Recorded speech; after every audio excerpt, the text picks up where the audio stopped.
we will go deep into the realm of the unknown and question everything as we search for the truth. We will explore the possibility of countless phenomena within the ultra spectrum, and together we will learn that it is all connected. This podcast is brought to you by the Experiencers Support Association, and it is a live stream broadcast. If you have a question, send me a super chat or become a YouTube member. This podcast is brought to you by the Experiencers Support Association. Take a seat, relax, get ready, and welcome to Beyond the Tinfoil Hat.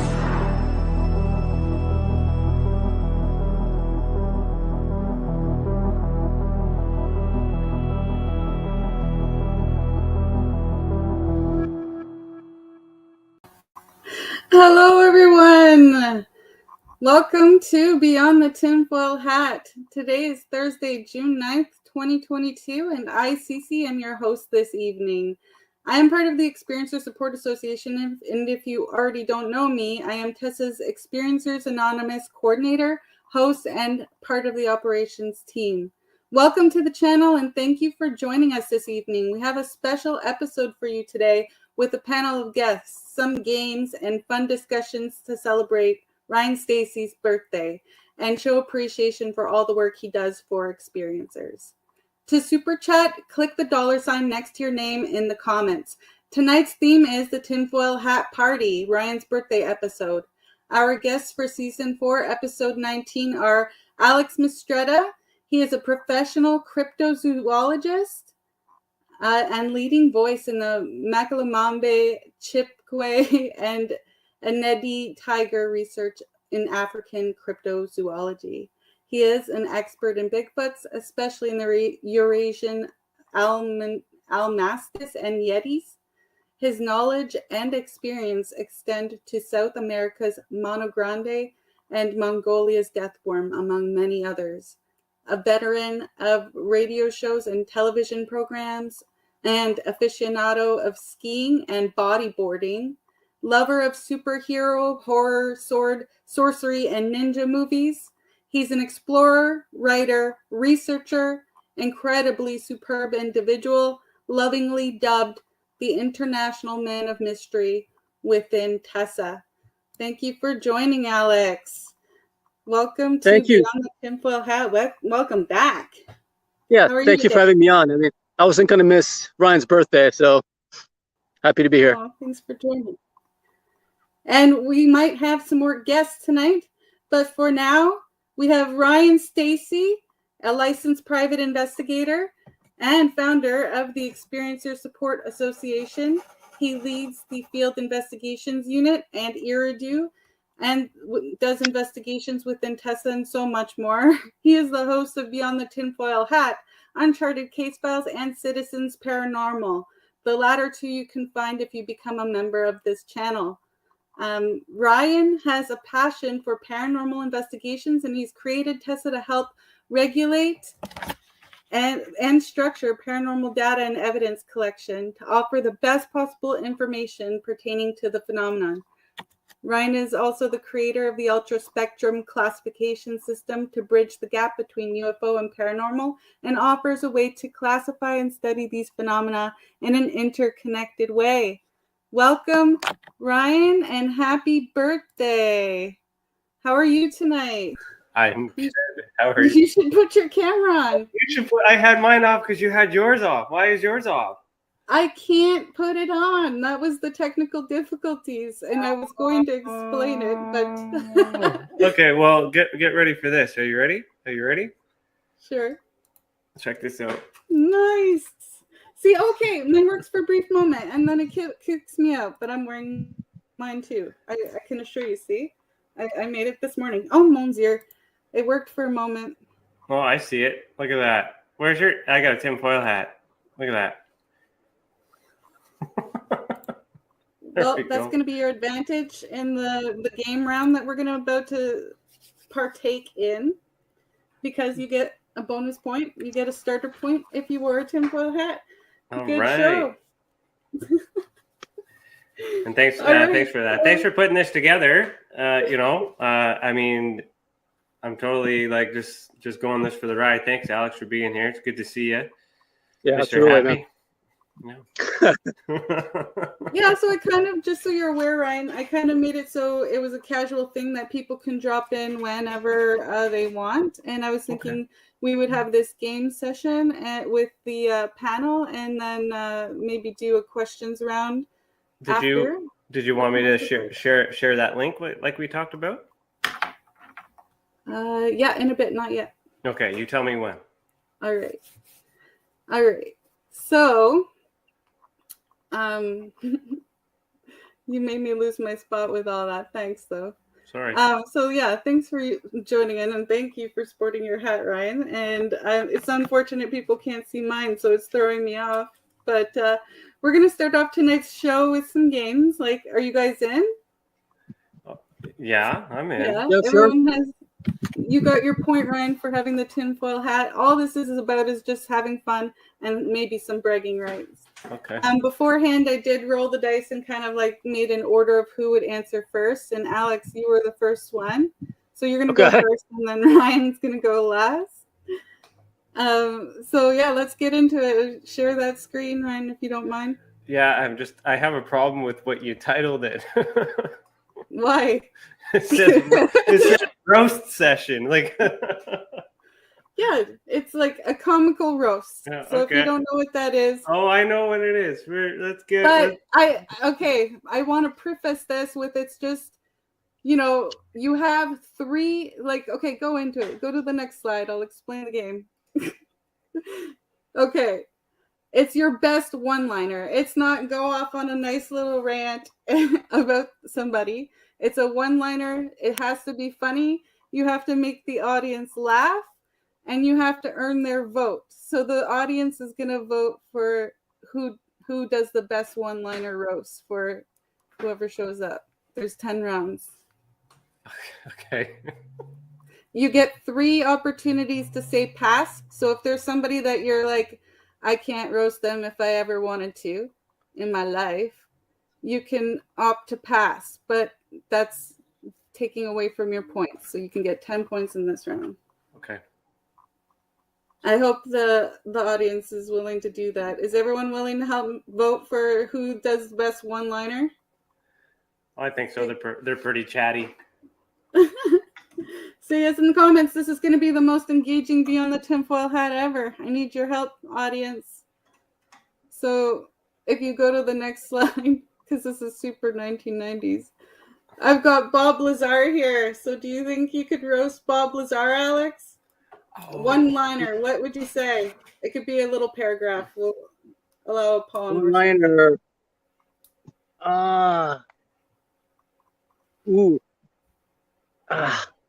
Awesome. Audience, make sure you pay attention to what he says.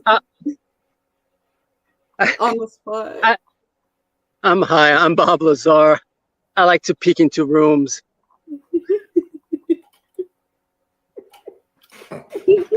You have to know the history. You kind of have to know the history to know that one, though. But yeah, I like to look into rooms that I shouldn't be looking into. Yeah, I wander into places I shouldn't be, and I don't know. All right. I see things that aren't really there. Okay. So everyone in the audience, say Ryan or Alex and put your vote in now. If I can maybe find like a 30-second ticker or something like that, that'd be fun. We can rally it up. Do you want me to hit next? Sure, yeah. Hit next. So we got Daryl Sims here, aka UFO Hunter. If you don't know him, he's good fun. Good fun. Daryl's a friend of mine. So, wow. You could use a pass. I'm Daryl Sim. Everyone's saying Alex won last round. Good for Alex. So are you passing on Daryl Sim? I'm Daryl Sims. I'm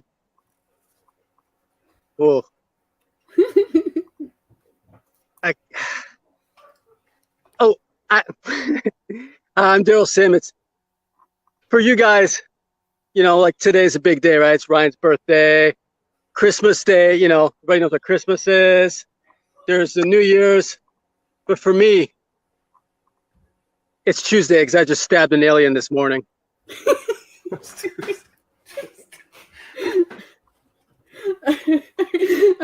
Okay. Ryan? I don't know this guy very well to be able to roast him. So I mean, all I can do is judge from this photo. You don't know who Alien Hunter is? Well, I mean, I don't know him well enough to roast him. It's this is bad. I don't know, giddy up. I don't know. I'm not good at this stuff. There's my one liner. Giddy up. we got aliens to catch. Giddy up. Alien Hunter. I think Alex won that. I'm gonna just call it. I'm sorry. Yeah, I'm gonna give Alex. Did. Next one, yeah. David Wilcock. So I go first. Yes. So hi, my name is David Wilcox, and well, one thing, my girlfriend's a porn star, and I have implants for shoulders. Oh. Dude, I swear, I was having dinner with it. No, really, seriously, I was having dinner with Jimmy Church and this guy. I swear, he comes up second time I met him, and all of a sudden his shoulders are like 3 times as big. There's no way I was from working out. Dude's got implants. I'm telling you, it's not. There's no shoulders are not natural, not body. Okay. Just saying. All right, next. Ryan, you're next. I thought this was David Spade at first. Oh yeah, it kind of does look like him. So I don't. I don't know. I don't. You want to pass? Yeah, I guess. I know this isn't in your comfort zone, Ryan. I'm pushing you a little outside. Yeah, no, it's good. It's good. I just I pass. Okay. Because I don't know people well enough. I don't follow these people well enough. So I've Alex already wins by default. Yeah, he wins by default.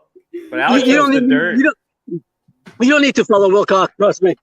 Yeah, well, I don't. I watched enough to be like, okay, pass. Yeah.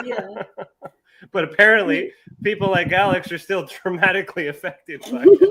I will never forget that evening, let me tell you.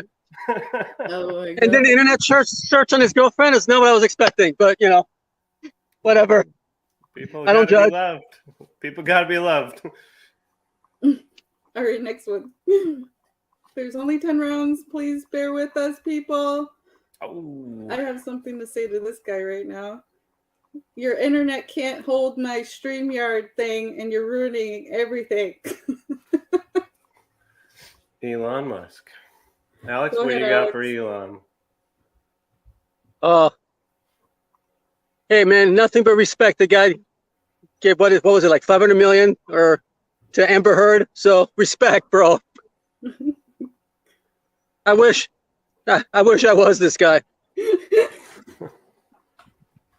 I missed I don't even watch the news stuff, and I don't even know what you're talking about. He gave $5 million to Amber Heard? Or 500, I don't know, something, or 500,000. I don't even know, to help her out with her trial with Johnny Depp. I don't really follow the trial, but okay. I'm looking forward to Aquaman. Amber Heard's really pretty, so I believe her.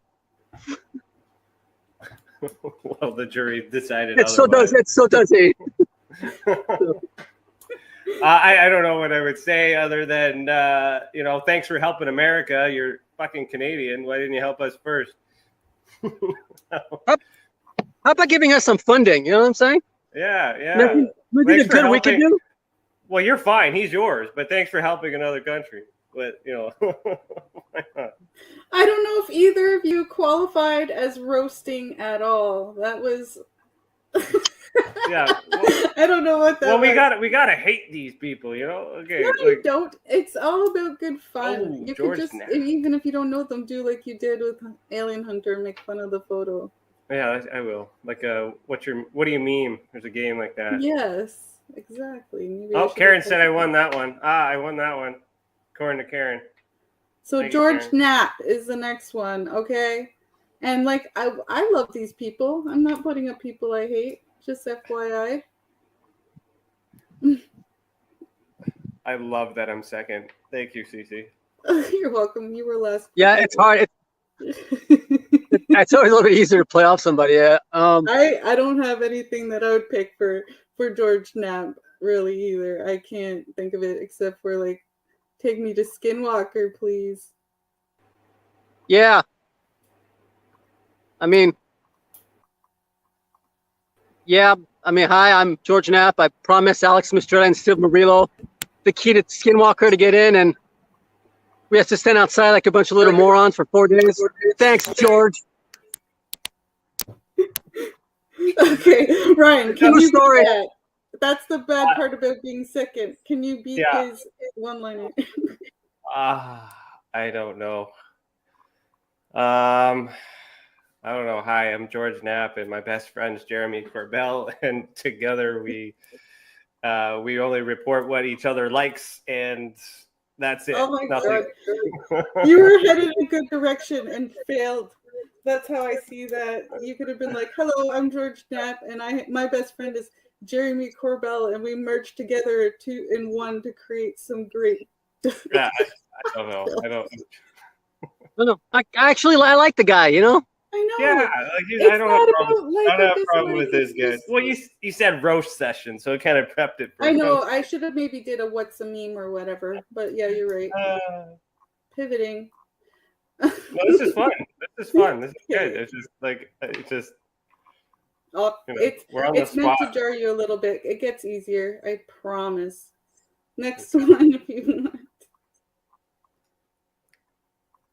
See, that's why I gave you 3 passes. There's just so many, but yeah, I got one for this one. So I'm going to pass on Linda. I like Linda. I met Linda. Yeah, I want to say, Linda, where ye been lately? Yeah, answer my emails, yo. I got some e-bends in Canada. There's bodies in Canada that you might be interested in. Oh yeah, that came to me. I was like, it's kind of a Newfie accent kind of joke thing. Okay, Alex, it was your turn first. So what do you got? Hi. Okay, for the record again, I like her. I like her a lot, but hi, I'm Linda. You can use your. And I will never let I will never let Christopher O'Brien in the conference talk about cattle mutilations because they're mine.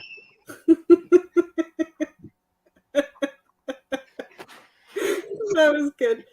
Okay. Oh my God, audience, who do you think? Ryan, what do you? Oh, Alex, did you pass on her? I did pass, so Alex went on that one. I didn't hear it. Sorry. You saved this one for me. Eh? Go ahead. Go ahead, Alex. Elizondo. Oh. Hi. I'm Elizondo. I am UFO Twitter. I am UFO Twitter. That's all I got. I got nothing. I am UFO. Hi, I'm Lou Elizondo, and I created UFO Twitter, and it was a great thing, and I loved it, and so many people had my attention, and then I slipped, and so many people started paying attention, then the heat got hot, and I cowered, and I left, and now I'm just, waiting till the dust settles so I can release my book, and hopefully everyone will still buy it.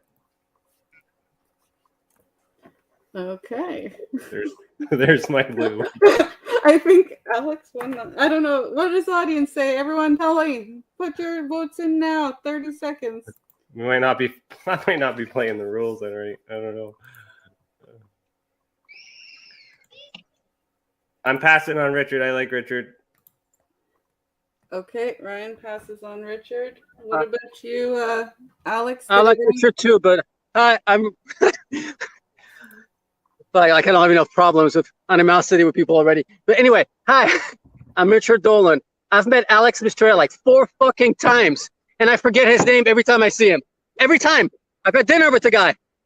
We walked around Hollywood with him and Jimmy Church. Next time I saw him, wait, who are you again? You're a historian, man, a historian. Memory. That's all I got. I can relate to that. Yeah, I can relate to that. No, honestly though, all seriousness, I think he's one of the better guys in his field though. I think he's a really good dude. But he does forget my name every time. All right. Let's do next. I'm not even taking points anymore. This is hard to do. Nobody's helping me out, so I'm gonna say Alex won that last round too. Oh, Priscilla's here. Hi, Sil. Thanks for joining the chat. See, All right, she says Stephen it too. Greer. Alex, you win. All right, Stephen Greer. What y'all think, Alex? Hi, I'm Stephen Greer. I'm really good looking. I got big muscle. I wear a really, really tight shirt. And I'm the king of taking in the desert. And I'm the king of the autokinetic response in your eye. I knew, like, with a group of Americans, I was kind of concerned. This is good, though. You're nailing it, Alex. Ryan, that's tough truths to fill. Do you think you can roast Stephen Greer? Wow. One-liner. One-liner. Thank you for all your money. Because a lot of people, I don't know, man. I'm not a roaster. I'm trying to make friends with all these people here. But it's a one-liner, so I can't explain myself. So that was my one-liner. All right, this is the last one, I believe. Yeah, it's brutal. Tom DeLonge. I'm not even gonna make a one-liner. I'm just gonna like say something to him and wanting to say to him for years. Bro, thank you for doing UFO and UFO Field, because I don't want to hear any more of your B-152 songs ever again. So you've done us a huge favor. it's Blink. Thank you. By the way. Yeah, Blink. Yeah, whatever. 82. But yeah. Treasure is Blink 182 is a treasure. Hi, my name's Tom DeLonge, and I have voices inside my yad. Oh. Yeah, you win that one, Ryan. That was good. Yeah. See, it wasn't. You have to know this. You have to know Tom. It wasn't supposed to be mean. It was supposed to be witty. All right. That's the end? Yeah, I think so. I don't think there's one after that. No, it says end. Okay. Okay, this next one I'm worried about because this was all supposed to be on PowerPoint. Like I went retro here. I dressed retro too, and y'all. I was. You know what I thought you were gonna do with the roast? I thought you were gonna have a picture of myself and Ryan. Yeah, I thought we were roasting each other. It was just like, shit. Oh shit. No, it was meant to bring everyone in that group together and laugh. Okay, let's do that. One liner. Alex, roast me right now. I can roast myself easily too. My name is Alex Mistretta, and I am the happiest man on earth. I always smile in the face of danger. Yeah, it's like, hi, I'm Alex Mistretta. I won't shut the fuck up about evolution. Oh, you're supposed to roast me. I was roasting myself. Oh. Hi, I'm Ryan Stacey. I'm Canadian. I'm the UFO Mountie, and I'm here to save you on a horse. I'm here to save ufology on my horse. I'm sorry. I'm sorry. Oh my god! All right. Thank you. Great. Am I supposed to bring up another slide or anything? Yeah, I sent it to you in an email, but I'm really concerned about this game. We might have to ditch it, unfortunately, but we'll see. Well, we kind of made our own rules. Yeah, we clearly don't follow directions anyway. I don't see. It's from admin. No, I know. I only saw the one slide. Oh, let me check. It should be there.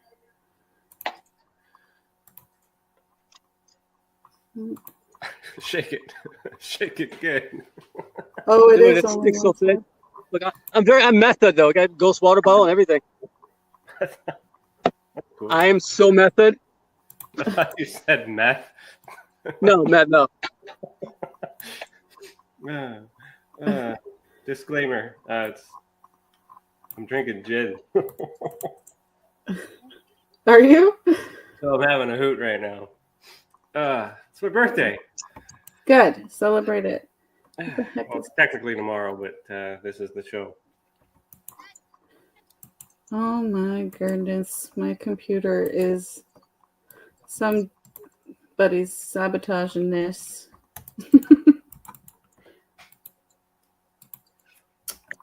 All right, we're going to skip that game. Okay. All right, I'm going to just tell you the next one. The next one is cryptid or myth. Ooh. Unfortunately, we don't have the visuals to go along with this, so maybe it's worth I'm going to try and pull them up for you, Ryan, but maybe you can just Google them for me if you want, if you're able. Yeah, I can share my screen. Excuse me. And then Okay, so since we have Alex here, thank you for joining us. I thought we could do, is this a cryptid or is this something that you believe is a myth? And this is just opinion. This is actually a round that has 0 point value. And I just want the audience to, say what they think about it too. It's just fun, engaging discussion, okay? okay. So the first one is Bigfoot and Sasquatch. And Alex, again, just you are first. We'll keep with that order, okay? Well, cryptid. Cryptid or myth? Cryptid. I would have to say cryptid too. Like, I don't think it's a myth, but it might be paracryptid. Yeah, so Alex, why don't you give us a definition of paracryptid? Yeah, so paracryptid or paracryptozoology, which I'm pretty sure I was the first one to kind of come up with it, but it's essentially for cryptids that don't make sense biologically. Cryptids that you can't compare to other animals in a fossil record, or something like, for example, Dogman, right? Where technically speaking, because of the shape of the foot and ankle and all that, it'd be physiological impossibility for a Dogman to exist. Or Mothman, right? Because the wing to size ratio that animal wouldn't be able to fly, right? So something else paranormal, there's some kind of paranormal modalities associated with it. Versus a typical thing like Bigfoot or Mokere Membe, where it resembles something in a fossil record, or we can compare it to an extinct animal or an animal that exists today somewhere else. That's awesome. Thank you. Yeah, so you both automatically went cryptid, but is there any nuance to that at all? Like we were asked in our last episode of Beyond the Tinfoil Hat if Bigfoot might be interdimensional. Like, I don't think so at all, but here's the one thing I think everybody gets confused is saying something exhibits paranormal modalities is very different than saying something originated through paranormal means, right? Mm-hmm. Look at humans, right? We have humans that have psychic ability or whatever, or maybe even, alien connection or whatever, right? But we still know from genetics and the fossil record that we were born in Africa 300,000 years ago, right? So it's not mutually exclusive, but I think we have to differentiate between, again, paranormal modalities versus a paranormal origin. And I think Bigfoot, for sure, originated, here, on planet Earth as a primate, just like us and and the apes. I've been curious, I'm just going to go into this a little bit more, but what would be your rationale for why we evolved so differently than Bigfoot then?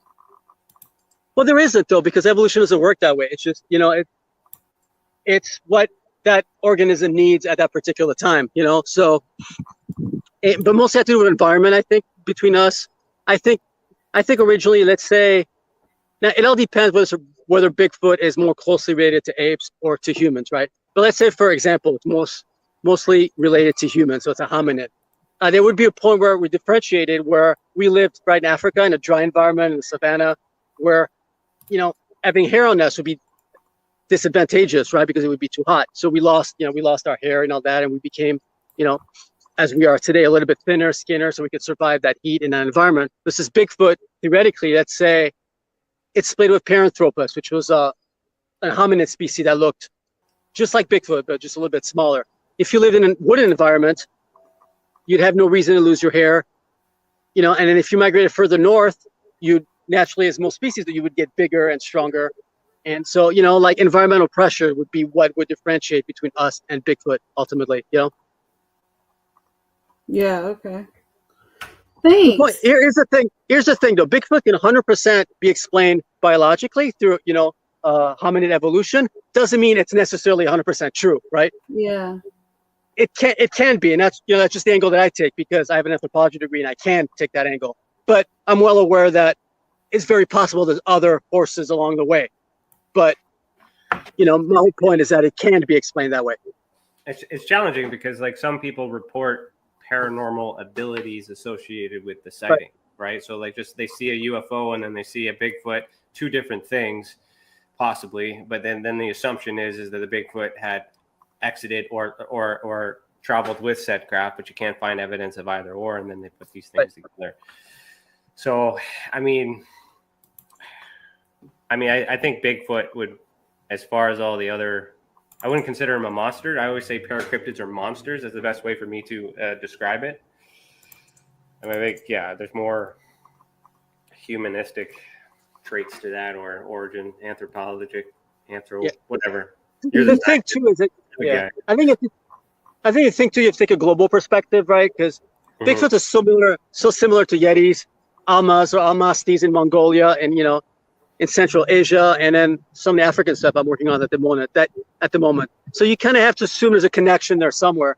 And if you look at all those other cryptids from, even the Yowie in Australia, or all of those, there's no paranormal attributes associated with them. There's mythological attributes like Native Americans have mythological attributes to Bigfoot, but they also have with the wolf, But around the world, there's actually no bona fide paranormal attributes to these Bigfoot-like species, and they're so similar. You have to assume some kind of connection, So why is it in the United States only, and Canada to a certain extent, maybe even Central America, do you get these association with UFOs and paranormal events? So I'm willing to say something else is going on, but I think from an origin standpoint, I still think because of what goes on worldwide, that there has to be a very, very human, very earthly, origin. Well, it's also not being properly investigated. It could very well be a helicopter, not a there's assuming it's an extraterrestrial craft as well as Bigfoot in the same area. Yeah. Right? So it could very well just been an ape or monkey or whatever, depending on, you would know because where they geographically, which are very good at figuring out whether or not the species originates from those places. And it could just be like a blimp or something. So all these things need to be investigated properly. But when we get these reports, it's mashed because there's that belief. Yeah. Because there's not enough evidence to confirm. So it is not normal. So therefore, I think the problem is associating that ghost phenomenon to it as well. So I would say if Bigfoot were to be associated with any of the otherworldly things, I would closely connect it with the ET than I would with paranormal and ghosts and psychic and all that other stuff, which is closer to human. Mm-hmm. On that, one thing I sort of think at times though that they have they're able to emit ultrasounds like tigers, for example, and I think in some of those responses people have that they can't explain, I think can be attributed to ultrasounds, like you have in certain huntings as well, right? In certain locations, I emit natural ultrasounds. People feel like there's a presence around, or they have this intense feeling of fear, and they can't function, and and I think that an animal that could emit ultrasounds could have that effect, and that could be thought of as paranormal, where in real life it's an evolutionary adaptation, probably something that maybe we were able to do a long time ago that we lost. Right. Cece, I got your email. Awesome. So I love that you guys expanded on that and shared, and I hope that we're gonna do that each round. Like the answer, myth or cryptid, is probably gonna come at you pretty quick. You're gonna just answer, but yeah, feel free to expand on it and share with the audience what's going on in your brain. And everyone, so the next to join in, because like I said, it's going to be quick.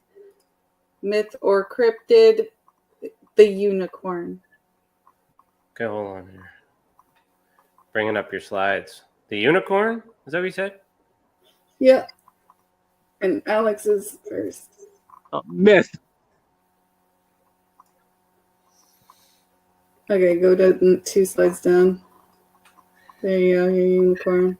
You say it's a myth, so it's not possible for horses to have horns like a rhino and things like that, even though we have, I mean, the unicorn as a horse with a horn is biologically impossible. I think it's based on real animals, like for example, like the Siberian unicorn, right, which was a real animal, but it wasn't a horse. I think it was a hoofed animal, but anyway. You got was it the narwhal too that has the horn? Like there's narwhal has a horn, So, yeah, that's a weird one. There was a nail in that argument, Alex. Well, I mean, I'm not an anthropologist. I don't know species, so I'm just drawing logic from others. Other animals have the ability to have a single horn, so it's possible. But then again, Ryan, wait, did you say what you thought it was? Did you say if it was a myth or are you well, it definitely would be. It would fit in like it wouldn't fit encrypted by definition. So I would agree with myth, right? Yeah, but it still could exist. Right, okay. Mythological creatures could still exist. That's what we're investigating, right? These myths, right? What is the origin from, too, right? So, Dogman. That's my boyfriend. He says unicorns are the real deal. Thanks for tuning in. Hello. What does that say? I think it's possible that unicorns are more like ethereal and symbolic in a way, and they're not. And actually, Karen Holton says it's symbolic. Absolutely. I think that there's meaning behind it. It's not necessarily a cryptid, but yeah, threw you off a bit. Next one's Dogman. So everyone who doesn't know Dogman, Alex, do you want to give a little bit of background on Dogman? Yeah, essentially think of Dogman as Bigfoot, but as a canine, as a dog werewolf type creature, but otherwise a lot of the same attributes as Bigfoot, found in the same areas as Bigfoot, except it looks more like a dog and has a tail, like with some reports. So yeah, and I always ask you, what's the difference between Dogman and werewolf? Dogman doesn't have all that European mythology associated with it, but essentially it sort of looks the same way, except it's not. Oh yeah, I mean the big difference is where the werewolf from a mythological standpoint, it's a man that turns or a woman that turns into a werewolf. Yeah, and so originally werewolves were actually originally werewolves were actually on all four. They're just big wolves with no tail. In fact, that was one of the attributes of being a werewolf, is you're missing a tail and you're a huge wolf. They're actually standing up like in Hollywood. So that was actually a Hollywood invention. So Dogman in a way is a more Hollywood werewolf than a real werewolf, which is weird. Interesting. I didn't know that. Thank you for that little factoid. So myth or cryptid? Well, cryptid, because I keep getting reports of these. So where are people seeing these, like roughly in the U.S.? Yeah, there's a lot of different areas, but the area I think is the better areas would be Kentucky, Upper Michigan, and Alberta, Canada. Interesting. Alberta, Canada. So like, is it so for me?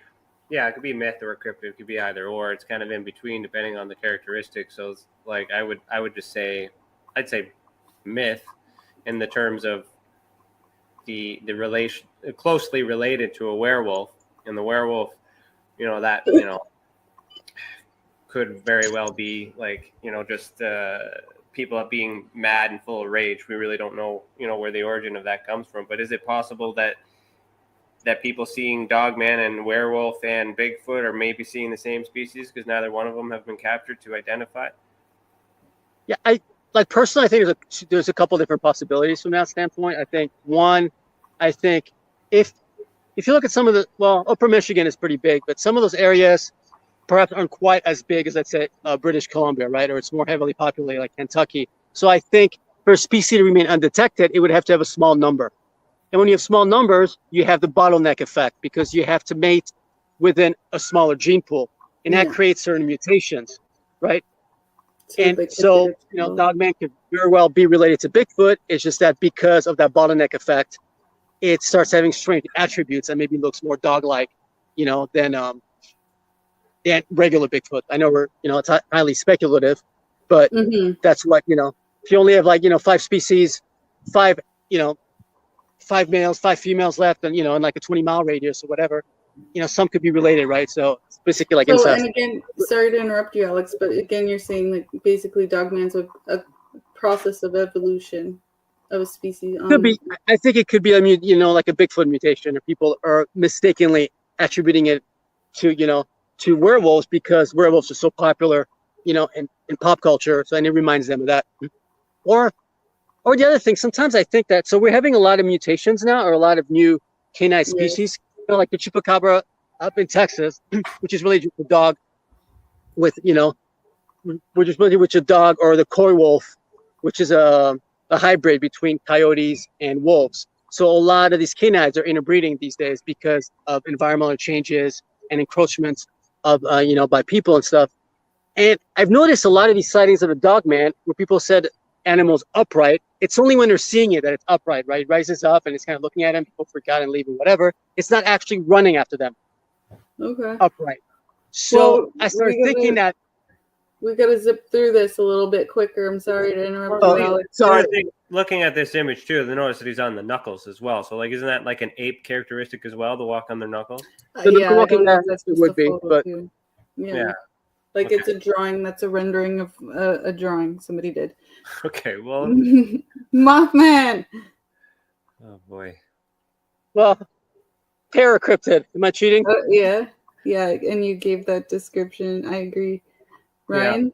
Yeah. No, I would agree. Paracryptid monster, kind of like that. It's either a human with wings or winged, big giant winged creature. All right, next one. Yeah. Loch Ness monster. Cryptid, 100%. Yeah, I'd say cryptid. A lot of people do a lot of research in that, and we don't know half of this, like 10% of what's in the ocean. Mm-hmm. A lot of it's undiscovered. Yeah. And then the final one, mermaid, siren. Would you divide the two? Or are they one and the same? And is it a myth or a cryptid? 3-parter. I'd say one of the same, and I would say it's a myth as people think of them. The popular mermaid siren is a myth. Okay. So elaborate. What's the truth then? What are they really? Well, I mean, I'm not against the idea of something kind of alien related or UFO related because, there's been some, a number of stories in UFO heavy areas like in Central Asia, once again, in some of the lakes about people encountering something that does kind of look like a merman or some kind of underwater creature that's humanoid, that sort of thing. So there's a lot of those stories floating around, unverified, obviously, but so I'm not against the idea that something else is out here on this planet that looks like a mermaid or siren or essentially, a humanoid form that can live or breathe underwater. But I don't think it's a traditional mermaid or siren as people, see it, through mythology or, or through Disney or whatever, Yeah, not like a beautiful woman with a nice tail and flowing hair. Yeah. Mm-hmm. Yeah, I would imagine if it was real, it was like really horror, or like really ugly and really like scary and terrifying. I don't know. And there's some horror movies about it for sure. I think that image came from one because I was kind of like, hard. Well, wasn't there this weird video that surfaced around, Alex? So like a mermaid had touched the ground underwater or something like that, touched some sub or something. You know what I'm talking about? No, I'm not sure. I know there was one, but it turns out to be a hoax. Oh, okay. But something that's interesting though, we have in humans we have this thing called a mammalian reflex system, which is something freedivers use. Actually, I'm doing a freediving attempt in August, so I know a little bit about it. And it's a vestigial trait back to where we share common ancestors with with other mammals like sea mammals. So humans kind of have this ability to do what dolphins and whales do. Like freedivers can stay underwater for 20 minutes, right, in a pool, stationary, usually, maybe 5 minutes max in the ocean. So that ability to do something like dolphins and whales do, if you could see that evolve, if there's an offshoot of humans, you could see that evolve, at least theoretically. Right. And maybe we can have, a lost species somewhere that could, function and at least breathe underwater for a certain amount of time, Right. obviously highly speculative. Oh, look who it is. Well, hello. Oh, hello. Happy birthday. Thanks, man. You're late, Yeah. but you're Hey, here. John, I had an amazing introduction for you. Would you like me to do it? Hey, don't let me stop the party. The party just got started. Yeah, I was putting the kid to bed. Sorry, I was a little late there. It's all good. Like I said, it was casual whenever you could join. Thank you for coming. I Wouldn't see miss you his didn't birthday sport for a anything. tinfoil hat, John, so you don't get points for the game round for that. Oh, well, these things are aluminum. Does that count? I mean, I didn't even know there was a Okay. contest. I just assumed by the title. oh. All right, so John, you just joined us for cryptid or myth. We're literally at our last cryptid. This is the jackalope. Are you aware of the jackalope? Yeah, of course I'm aware of the jackalope. All right, well, since you just joined in, we're going to let you answer last. Alex Okay. is first, and then Ryan, and then you. Perfect. Alex, what do you think? Myth. Myth? Yep. And you want to elaborate at all? No, well, yeah. I mean, it's physiologically impossible for a rabbit or these kind of animals. I'm not an expert in that part, but to develop those kind of those horns. So it's a myth. What if a baby deer mated with a baby rabbit? Is it possible? They could try, but it would be relatively impossible for an offspring to survive that kind of union. Yeah, well. Too many different chromosomes, right, to match. Well, I can't argue. You're the scientist. I'll say myth. I'm gonna say probably real. Yeah. And the reason why is because I just remembered Jacques Vallée said recently in one of his lectures where back in the 70s they genetically modified a ram, I think it was, in California somewhere to grow a single horn. So it was like a unicorn. So it was like a ram or a goat or something like that, but it had one single horn, right? That was really long, and it was unicorn like shaped, and it was because they messed with the genetics. And I swear he said it was back in the 70s, and they took it around to all these fairs and all these things, and it was an oddity. And I think it was along the lines of well, if you've seen one real unicorn, then that means they're real or something along those lines. So it could have been some kind of genetic malnormality, that happened and created one of these things, and somebody saw it. Maybe their ears, double ears protruded, but hell, why not? Who knows? Yeah, I want to ask Alex a question since he brought up that Yeah. it's like physically impossible. When I was a child, I shit you not, I saw something that was half cat, half rabbit. Like it had hind legs of a rabbit and the front end of a cat. It hopped, leapt, it was weird, and I called it a cabbit. And I was told by it that wouldn't be possible. Well, I mean, like in nature, it's impossible. But yeah, obviously, I'm sorry, I don't even know who the gentleman is that just came in. I apologize. There is one more. What's your- Sorry, guys. Yeah, the Dover Demon. Demons. Today, though, with splicing, you can give any animal any attributes you want. So today, anything's possible from from a genetic standpoint. So that would have been like early 2000s or late 90s or something. There was some kind of talk about a lot of the crime. The crime. I can't remember the name of the term. That it was like half man, half animal. That a lot of that mythology was actually the results of advanced genetic manipulation. So something like the centaurs and all those things were actually maybe an advanced civilization or somebody else that was able to manipulate DNA or like you said, gene splicing, so that those things that we actually witnessed in mythology may have possibly existed at one point in history.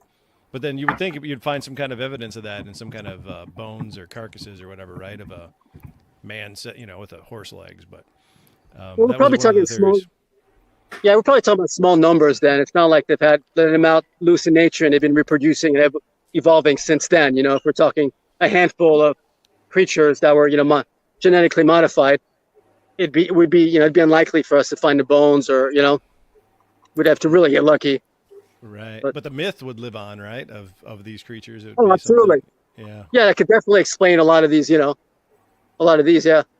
Well, there's also cover-ups. They could have just be keeping it from us. Like the giants, the Smithsonian's destroying Yeah. all the bones of giants, right? Yeah. Yeah, it's The possible. rabbit hole thickens, guys. Do you want to move on to the Dover demon? The Dover demon. I don't know anything about that. Alex, did you want to maybe say something about the Dover demon? Are you able Yeah. to? Well, the thing with it's not in either category though, because it was a one-time sighting, of this one kind of alien-looking thing called the Dover demon in Dover. People were driving by, so it's really hard to say what they saw. I think they saw something real, but I wouldn't say it's a cryptid because it's not a species, right? There's not multiple that people are seeing, and it's not myth because I really think people did see something. So here we're dealing something a little more in the UFO realm, I think, or the paranormal realm. So Yeah, it does have those extraterrestrial characteristics, and then you got those big red eyes, like you would have shadow figure too. So like it could have been a mixture of thoughts when they're trying to do their sketch of what they imagine it to be, and I don't know, could have been headlights in the car too. Depending on what they saw. Okay. on the other hand, though, the big eyes that reflect, the light this way, it's indicative of a species that would live underground, for example, and deep cave systems. So I don't know what kind of cave system is in that area. I've never really looked into it. So then theoretically, sure, you could have some kind of species that does look like that lives underground. But, obviously, kind of like the Kentucky goblins, right? I don't know if you got to heard those stories, right? Mm-hmm. So so I'm not against that being real from that standpoint, but I don't know if it fits into either cryptid or myth category. Then it's something a little different. Yeah, it's not as easy, and I knew that it's not as easy as that. It's just a fancy name, but I would say myth, because cryptid means like it's of this realm. So if we suspect it being part of another realm, it has to be a myth. I don't think it would be from another realm. I don't know. Who knows where it lives? What if it lives in like cave dwellings? Well, that's where you get the reptilians. The reptilians underground. Like it depends on what other associated myths you want to layer on top of it. Also, the terminology people use. We kind of get hung up on the words people use, reptilian or demon or whatever. It's not. It doesn't necessarily reflect what they're really seeing. It's what just comes to their mind initially. Mothman, right? Obviously, is a good example. It obviously has nothing to do with a moth. But so it's just sometimes I think we get caught up on or hung up, on those terms, and it gives a false narrative in terms of what people are seeing or what these animal species, cryptids, paranormal, creatures, whatever it may be. So we have to keep that in mind, I think. Making this slideshow, like I realize that exactly about cryptids mostly is like you can't just categorize them as one or the other. There's nuance within that area of study. John, okay, so Ryan, I'm gonna go to commercial break. I think that's what we're doing next. This is the end of the slide, right? Yeah, but I was asking John what he thought. Oh, I'm sorry, I didn't hear you. Yeah. Oh well, I don't know. There's a. I was trying to think of when, if ever, there was ever a cryptid that has been found. As far as hey, we thought this was a thing, we thought it was a myth, but then we actually found one. You know what I mean? I don't know. That would have to be like a scientific answer to lend some credibility to the whole thing, because for the longest time. There have been instances where we thought that some type of species was extinct, but then they were found again, like in the wild and some other, and I'm trying to come up with some of them right now. So people still keep saying they see the Tasmanian tiger, which is one of the ones that they thought it was coming back, but there's different types of bugs, little bugs and fish and things like that they thought were extinct. I think the ocean probably has a lot more of those that happen. I think they're always catching things that they thought were extinct in the deep part of the ocean. So, I think it lends a little credence to the whole thing, especially the cave system, like you said. You mentioned the cave system. That's massive. We don't even have any idea. And we've only explored like not even a quarter of the ocean. So there could be these things everywhere. And if, like we were saying before, if they are these genetically modified things from long ago, or if they just are that rare and nobody's seen them or seen one or two, then hell, all of these could be real. Yeah, exactly. Thanks for that. Sorry, I forgot that you were part of the live stream. You joined in late, and I just went to bypass you. So my apologies for that. Because you didn't give me the intro you wrote. You took 2 weeks to write Yeah, it. exactly. And you didn't even get to give it. After we come back from the commercial, you can give it, I guess. Okay. But it's Ryan's party. I'm just hanging out, so don't let me ask you. Thanks I'm not for making the coming. rules. That's all good, man. Thanks for the rules. Do you want me to hit the button? Do I do that, or do you want to do it? You want to do it? Can you do it? I should be able to do it. Yeah, so I just wanted to say, so the next game, if we're going to continue playing games, maybe before we go to commercial, I'll ask you guys, do you want to continue playing games? Because there's still a few. Hey, it's Ryan's party. I think he should decide. A questions and answers thing. Yeah, games are fun. Okay. All right, so we'll continue with the games. Ryan, try and queue up that Bitcoin one. It may not work with your setup since we have different operating systems, and if not, we'll have to... It won't work if the way it is. I'll try and adapt. Okay. So we will pause right here and we'll continue for a message after. Continue after a message from our sponsors. If you are listening to the audio only version, I feel really bad for you because everything is visual, and I am sorry.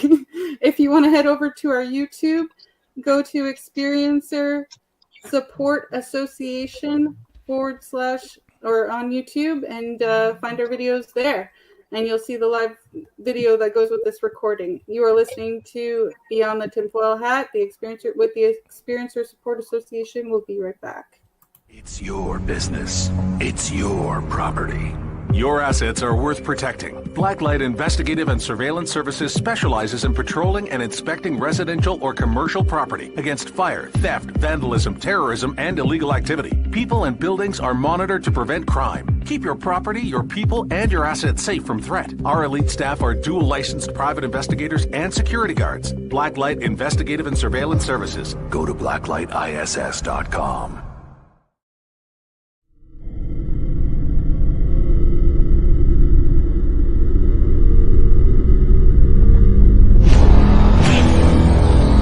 The same thing that draws aliens to our planet is the same thing that draws us to others. Exploration, curiosity, sustainability of life. That's why we go. It would make sense as to why they're visiting here. Travis! Quit playing around, man. Get back here.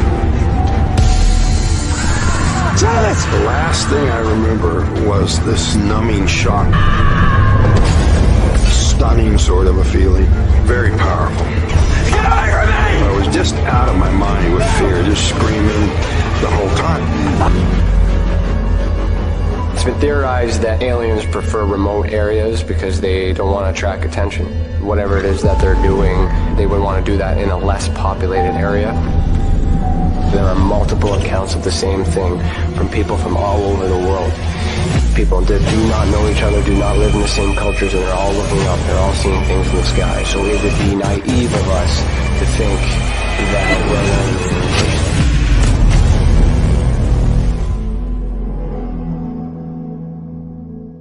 Ryan is one of Canada's leading new UFO investigators.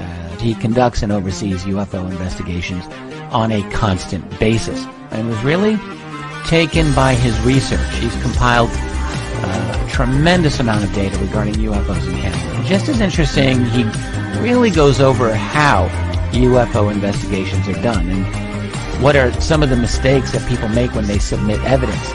Note for starters, don't edit your videos or photos before you send them. If you want to hear more follow-up conversation between Ryan and myself, you can go to richardolanmembers.com, where we have a candid conversation on ufology, the paranormal, and more. And remember, while we learn and grow and search for the truth, let's be good to each other.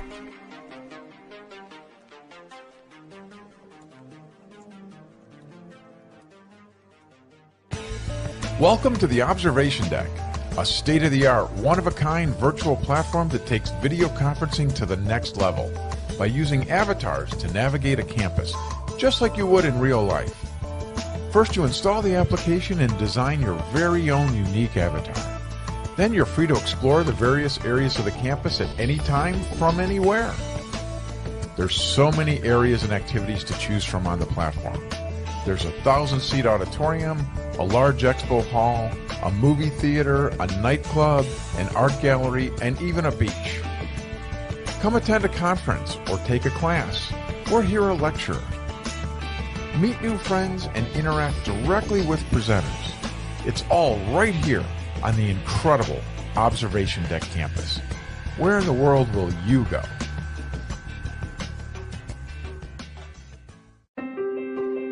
Have you ever wondered, or maybe just thought to yourself, if there were others just like you?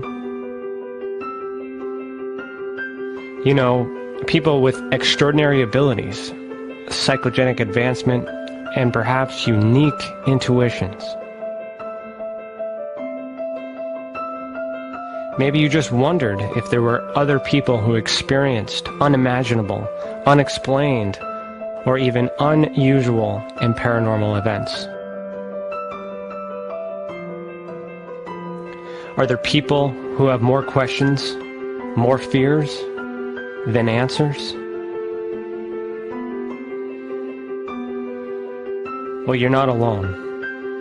You've never been alone. We believe you. Sign up for EA today by going to tesacan.org/EA. That's TESACAN.org/EA.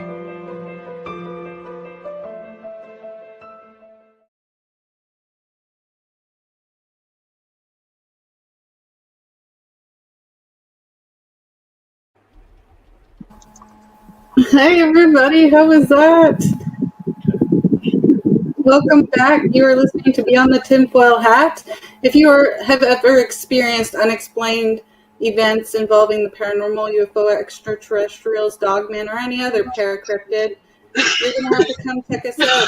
And we're going to announce our new website after this show. Ryan Stacey's going to walk us through it, so he'll be showing everyone how to enter a report in the reporting system and all the new updates.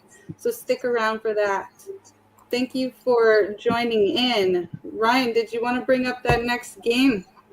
Well, I think we should introduce Johnny. Oh yeah, I'm sorry, John. I keep forgetting that. I need to. You wrote it. I don't know. Well, I stole it. How about that? I adjusted it a bit. That counts. Okay, I said John Majorowski. Thank you for coming. No, thank you for inviting me. I appreciate it. Happy birthday, Ryan. I'm going to go for it. Here we go. John Majorowski is working information security by day and searches for the truth by night. John Majorowski, via phenomenology, ufology, and hermetic mysteries, studies the connection between consciousness and UFOs. John is a third-degree Mason, Master Mason, 32nd Scottish Rite Freemason, AASR, 4th grade Rosicrucian, Capitular Masonry, Royal Arch Masons, Krypton Masonry, and Royal Intellect Masons, member of Zenobia Shrine. He is also the podcast host of UFOs on the Level, and you can find his link to his podcast in the description below. That's awesome. Thank you, Cece. Did you say you're 7th grade now? Is that what you said? Yes. I got to the 7th grade. Oh, see, that's what I was going to ask you. Actually, I have to update that. That was interesting. The big leap from 4 to 7 was massive. That was. Is Alex looking for Bigfoot? Are you on the road for Bigfoot? Yeah, he's on the road right now. He's driving. I don't know how much you'll be able to participate, Alex, in the Bitcoin game, but I'm going to hopefully be able to describe it really good for you, okay? So that you don't have to do dangerous driving. Oh, well, I'm not the one driving, so, but... Oh, thank goodness. Okay, that's okay. Never know. All right. I thought about joining the chat from the hot tub, but I figured that would be rude. All right, so the formatting on this may or may not work, but the idea of this game is basically, we all know The Price is Right. Who doesn't? It's been around forever. But we're going to try and guess what the prices of certain items might be in Bitcoin. So if you go to the next slide, I've got the current value of Bitcoin. Here we go. Guess the Bitcoin value closest to the true value without going over wins the round. live audience, please guess, like join in. Put in your best guess to what you think it is. Hopefully this works. Fingers crossed. So here's the Bitcoin value right now for USD. This is all American. So Ryan, you're going to be way out of your box, but that's how the Price is Right is. So I figured you'd adapt, and we can do it. You can do it. Okay, so the current Bitcoin prices, that's US dollars, 30,000. Yes, it's at US dollars. It's at $30,401.70. For the sake of this exercise, I use this calculator, but I rounded things up, so it's not going to be any decimals. That's fine. That's fine. I should buy more. Okay. Okay. All right, you got that, guys? So, see, it's not going to work. Why is it not going to work? Yeah, all the answers are there. There's all animation in it. Yeah, it's 11 Bitcoin. Okay, I gotcha. Well, you just have to take 335 divided by 30, and then you got your number. Yeah, you weren't going to know the retail price or any of that shit until after. So the animation didn't work. That was going to come in at the second. I got your animation messed up. Yeah, so I don't know. It wouldn't allow me to share on mine. So this game's a bust, unfortunately. Nah, just you could read it without showing us the slide. So what's the next one? Say, hey, how much is the price? Okay, yeah, whatever. if you guys are willing to do that, but then you'll have to imagine the items, I suppose. That's fine. We can imagine it. Yeah. All right. So, Ryan, are you gonna take that down? Yeah. Okay. You don't want the slide on? No. Okay. We're gonna skip the Lambo. It's off the market now. Okay. Okay. So the next one is a realty property in Beverly Hills described as a luxury home. This home has 5 bedrooms, 7 bathrooms, 2 are partial baths. The interior is 8,997 square feet, and the exterior has land of 7.5 acres. How much do you think that costs, and how much Bitcoin do you think that is? That's 50 Bitcoin. Alex is the first to answer. I'm gonna have to pass. I'm gonna have to pass on this. I'm gonna have to pass on this game. I don't understand Bitcoin. I don't even know what it is, honestly. Okay, firstly, I didn't offer any passes on that. That was only the first game. Yeah, I'm lost. I have no idea. All right, how much do you think the house is worth? In Beverly Hills like that? That's like a $10 million house. How many million? 10 million. All right, so you can't guess how many Bitcoin that would be. The Bitcoin's like 30,000 roughly. What would be your best guesstimate? Wait, $1, 30,000 bit. Yeah, no, 30,000 USD is 1 Bitcoin. So wait, $1, 30,000 Bitcoin? No, $30,000 is 1 Bitcoin. Oh, yes, 1 Bitcoin. 1 Bitcoin is worth $30,000. A little over that. You gotta give me 5 minutes to do math in my head. I can't do math. All right. There's no way. I'm gonna say 50 Bitcoin. 50 Bitcoin. You're gonna say 50 Bitcoin, Ryan? That's a lot of dough. I don't know if it was at $10 million, then that would be. You guys are overthinking it so much. That would be it's over 10 million. That's over Bitcoin. 7 acres in Beverly Hills, and you got an 800,000 or 8,000 square foot house. That's. I'll say 4 Bitcoin. 4 Bitcoin for Ryan. What are you saying, Alex? How many Bitcoin? I don't know, 100 Bitcoin? 100 Bitcoin. All right, so Ryan wins that round because he didn't go over.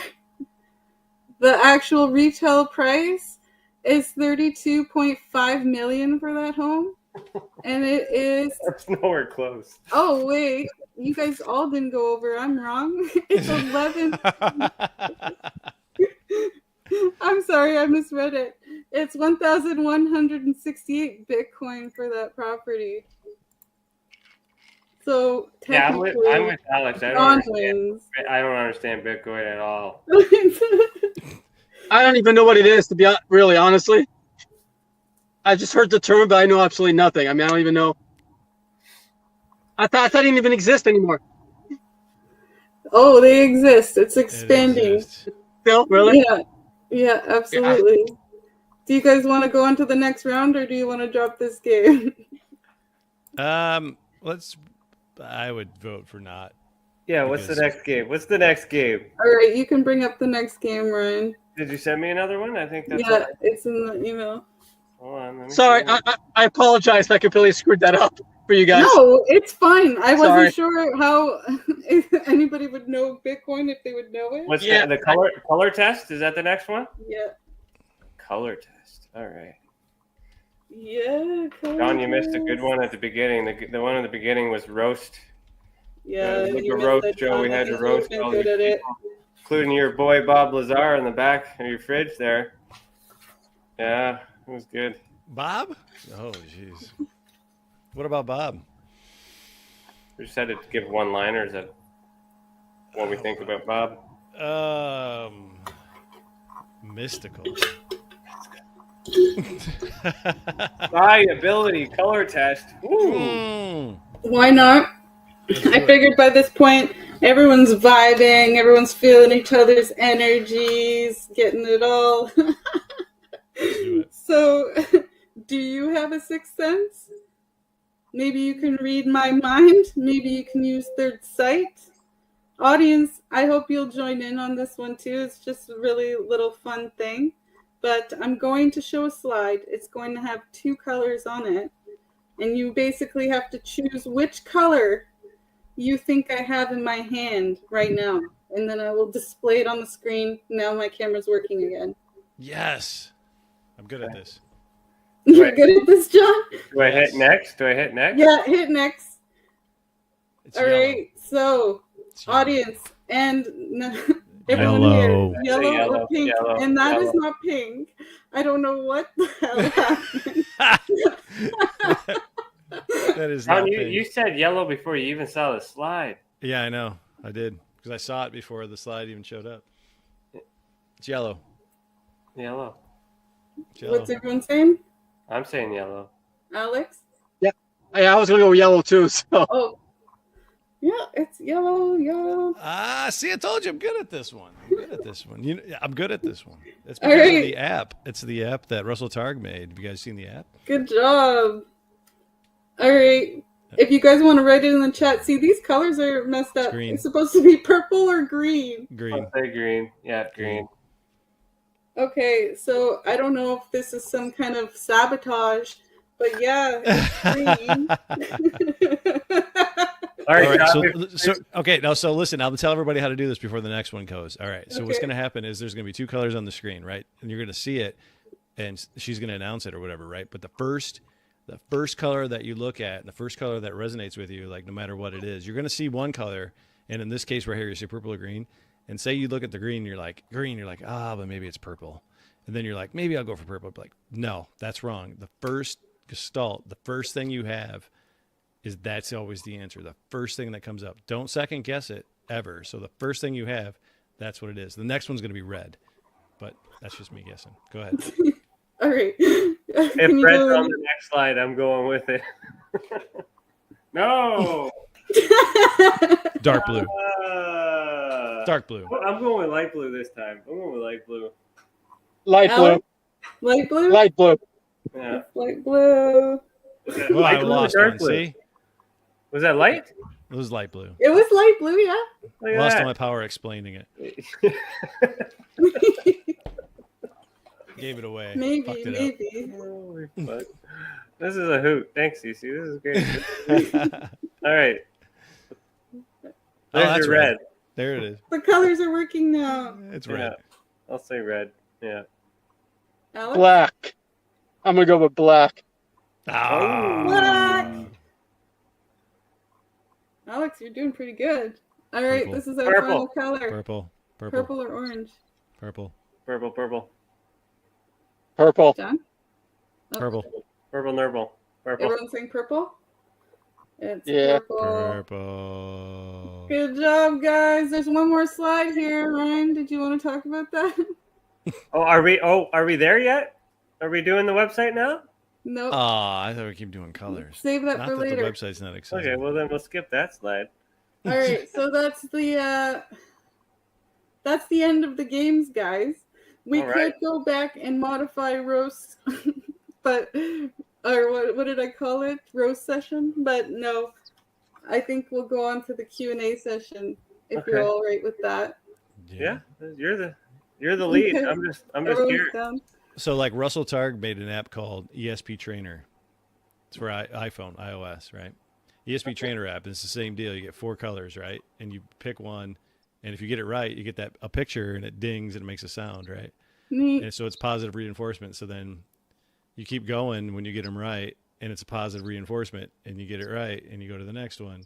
Like I'm just keep getting them right now, see? And it's just I'm getting them before I'm putting them up, right? It's just going to come up, and I can feel it's probably that one.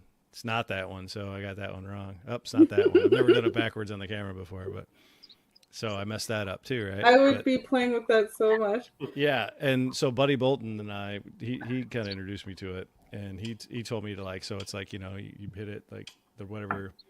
I'm not paying attention right now, but like most of the time you get it. If you get one, it'll do a ding, and then it has your progress, and it's out of 24 trials, and you can pass if you. There you go. That's what it's like when you get a right one and you get a picture. So they created this for NASA, and they use this at NASA, believe it or not, for psi ability training. And it actually really, really works. We use this all the time. But here's the trick. You got to end on a high note. You got to, like, if you just fail the whole time and you're just hitting buttons all the time and you lose, you're like, fuck it. And you just don't want to play anymore. You got to stop. You got to, like, end on a really positive note, and that'll, like, help you out for the next time. But definitely do that.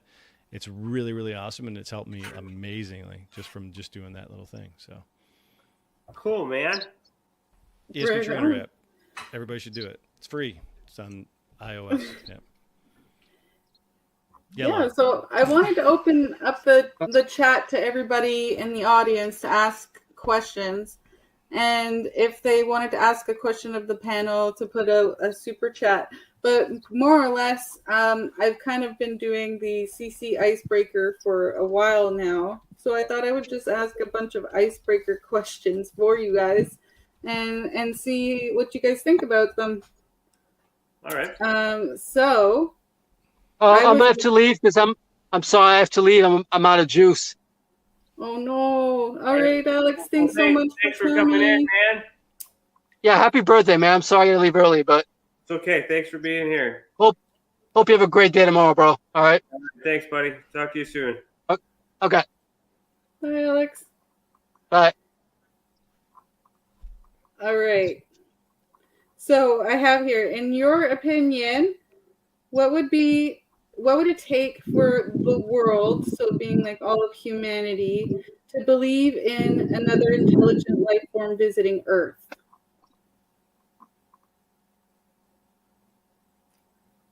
Sorry. Did you guys hear me? Yeah, I'm trying to see like what would it take for humanity to believe there's another life form on Earth? No, another intelligent life form visiting Earth, like ETs visiting us. Go ahead, Ryan. I thought you was listening to the answer. I was yellow. I think that's what it is. What would it take? It doesn't like I've said this in a bunch of my interviews and a bunch of my talks. Like I have a buddy a great friend of mine, awesome dude.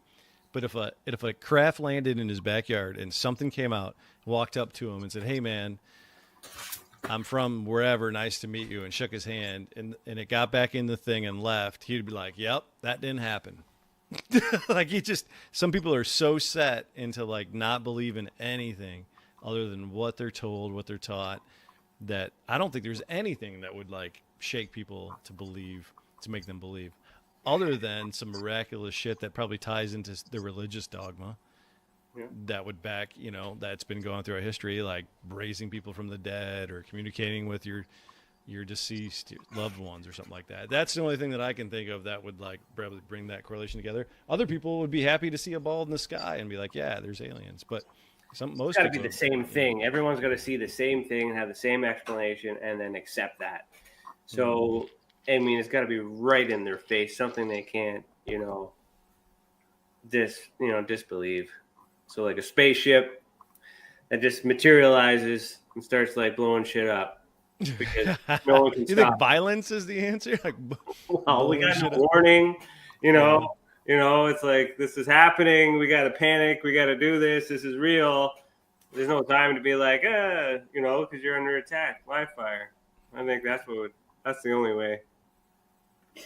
I don't know. I tend to lean towards John's thinking. Like, it's hard to convince people who don't want to see, right? But I don't know. Yeah, I mean, like how many people that don't believe that any of the Abrahamical religions are real? I mean, just look at all the atheists on the planet, right? Look at all those people that are like, yeah, that didn't happen. But like those experiences that those people had, they documented, and now there's actual faiths and religion and institutions behind those things, right? Same thing for UFOs. I mean, if that happened, you'd have a whole UFO religion overnight. You'd have a bunch of other people going, yeah, that's bullshit. Why do they get tax breaks? You know, that would be it. That would seriously be it. It would be there's not going to, I mean, no matter what happens, there's never going to be a consensus for everybody on the planet. I think that's a good thing. Because I don't think everybody should be, you know, lemmings. So good for them and whatever. Okay. All right, here's one for you both. If money were no issue at all, where would you like to travel in the world? Not off worlds. Where would you like to travel to investigate a paranormal or UFO situation? Ooh. I'd go to Ryan's house. My house. What makes you think I got all this stuff here? It's in that cabinet behind you, dude. Yeah. All the secrets and mysteries. Hidden mysteries of what is it? Hidden mysteries of nature and science. I don't know, man. I don't know. My buddy Jay just went to Egypt. He said that was really rad, and there was some real weird energy, and do a pyramid tour and stuff like that. That'd be kind of fun to go check that out, or you know, Machu Picchu, or. But that seems like the go-to. Like I mean, it's been marketed well. We know that those things are like where everybody would go because they're weird and they're strange, and we want to know because all these wonders of the world. Go to Marley Woods then. Nobody goes there. Nobody knows where it's at. I don't know. I go up north to the center of the earth to see what's. Oh, see if there's a hole. See if there's a hole, or I go to Antarctica and see if there's a wall. There you go. Yeah, so you want to go to Antarctica? Yeah, that would be cool. Except for it's cold. Yeah, what does it matter? I just need to. Or I go up to space and see if we make it out. Yeah, that's why I actually didn't even have it written down, but I was like, no, you have to stay on Earth. Like, where would you go? Well, can I stay in Earth's orbit? I have questions, you know. I need. What about the Marianas Trench? That's like deep. Mm-hmm. Yeah, James Cameron went down there. His ship broke. His like multi-million-dollar ship broke. And then he won't talk about what he saw down there. Took a film crew, all that stuff, never came out. Won't talk about it. Because he was talked to, probably. What's that? Oh, yeah. Probably like, yeah, you can't talk about that. Yeah. But then he does, what does he do next? Avatar, and like, you know. Yeah. You never know, you know. Never know. Yeah. Yeah. All right, next question. All right. Have you ever received information in a fortune-telling session that ended up coming true?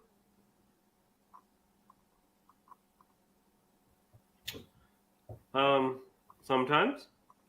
But like, aren't fortune cookies like little things of wisdom where you just believe in it so that way it happens after the fact? All right, I wasn't talking about fortune cookies. I didn't even consider that as an option. I was thinking like more like a psychic or a medium or something. Yeah. Yeah. Somebody approached you. I might be hungry. Kind of premonition shit. Yeah, sorry. I didn't clarify that enough. Yeah, I have. Yeah, I have. Yeah. Mm-hmm. And Ryan, you know that you haven't had enough woo in your life? No. I've seen enough going on and no. I think you may have, and he doesn't even know. It could be. All right, next question. Is time travel real? And why do you think it is or isn't?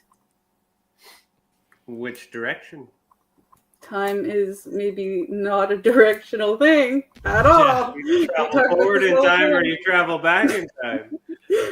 Time is not linear, by the way, man. So, yes. Every now moment, can you access it? Yes. Yes? Why do you think that, John? Because if gravity displacement is possible, then so is time displacement. Because gravity is a component of time.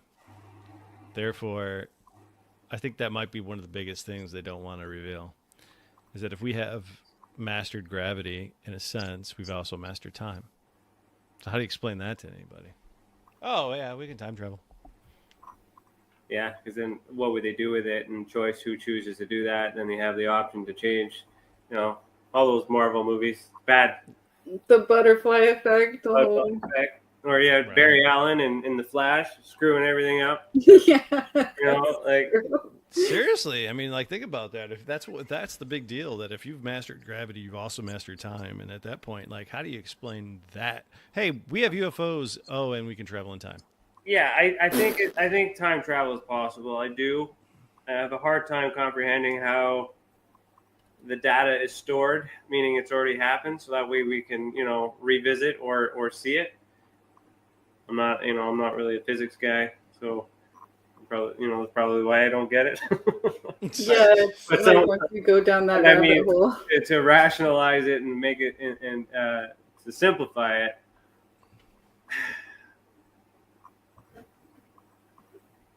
I don't know. John could tell the future because you saw the colors. He knew the colors. No psiability. You just need to think a few seconds ahead in time to see the color before she revealed it. So maybe he's not seeing the color. He's seeing it in the future. Viewed and seen what I was holding.